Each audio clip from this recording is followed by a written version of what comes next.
اللہ اللہ اللہ۔ حدیث مبارکہ میں آتا ہے کہ اللہ تعالیٰ ایک بندے کا تذکرہ اپنے فرشتوں کی محفل میں فرماتے ہیں۔ وہ کون بندہ؟ ایک قافلہ آ رہا تھا، سارے لوگ تھکے ہوئے تھے،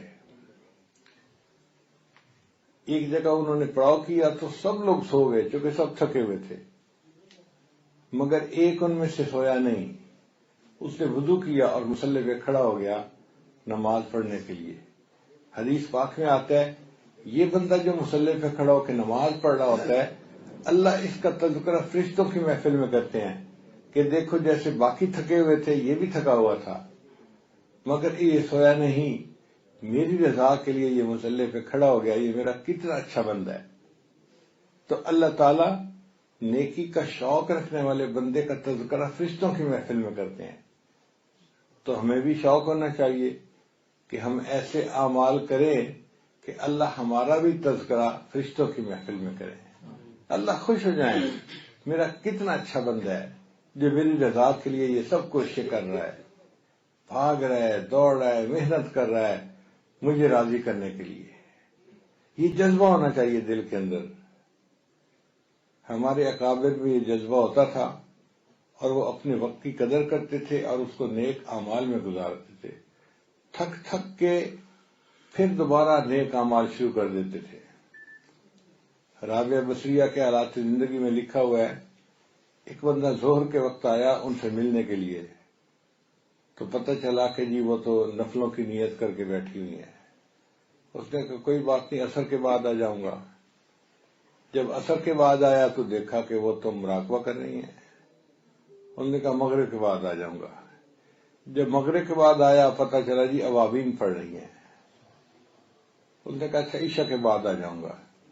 عشاء کے بعد آیا تو پتہ چلا جی انہوں نے تہجد کی نیت باندھ لی اور وہ تو ساری رات قیام کرتی ہیں۔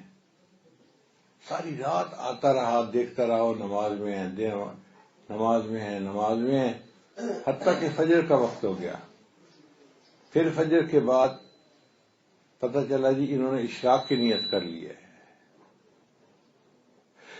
وہ حیران ہوا کہ کل ظہر سے لے کے آج اشراق تک میں ان کو واچ کرتا رہا ہوں، یہ عبادت ہی میں لگی رہی ہیں۔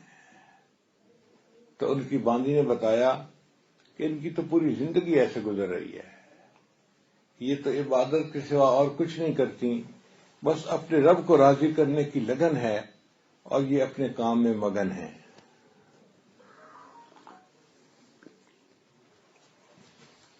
ابن سیرین رحمۃ اللہ کی بہن کا نام تھا حفصہ بنت سیرین۔ یہ قرآن مجید کی بڑی اچھی قاریہ تھی۔ انہوں نے زندگی کے 35 سال اعتکاف کی نیت سے گزار دیے۔ گھر میں ایک کمرہ تھا جس کو انہوں نے مسجد بیت بنایا ہوا تھا، گھر کی مسجد، عورتیں وہاں نماز پڑھتی تھیں، تو یہ اس کمرے سے باہر نکلتی نہیں تھی۔ 35 سال میں صرف وضو کرنے کے لیے جب ضرورت پیش آتی بیت الخلاء کی تو تب یہ جاتی تھی اور وضو کر کے فوراً پھر اس کمرے میں واپس آ جاتی تھی، اور اس کمرے میں سارا دن یہ عورتوں بچوں کو قرآن پاک پڑھاتی تھی۔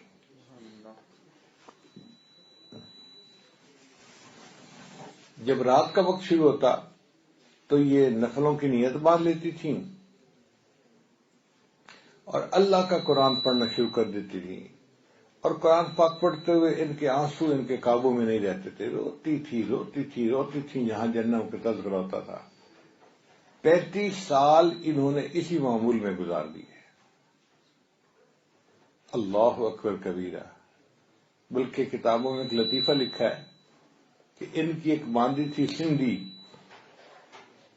تو وہ ہمسائے کے گھر کسی کام کے لیے گئی تو ہمسائے کی عورت نے پوچھا سناؤ تمہاری مالکہ کا کیا حال ہے؟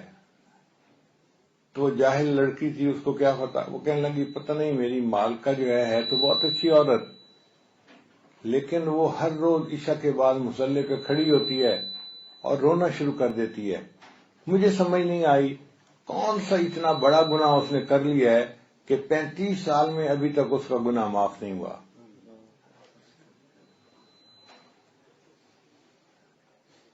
تو 35 سال اللہ کے سامنے رو کر مصلی پر گزار دیے، لوگوں نے ایسا بھی کیا۔ اب بتائیں جب قیامت کے دن یہ بندے اللہ کے سامنے پیش ہوں گے اور پھر ہماری بھی حاضری ہوگی، جو پورے دن میں ایک پارہ بھی نہیں پڑھتے، آدھا بھی نہیں پڑھتے، ایک ربع بھی نہیں پڑھتے، ایک صفحہ بھی نہیں پڑھتے، بغیر قرآن مجید کھولے دن گزار بیٹھتے ہیں، ہمیں کتنی شرمندگی ہوگی۔ 5 نمازیں وقت پہ نہ پڑھنا کتنی شرمندگی ہوگی،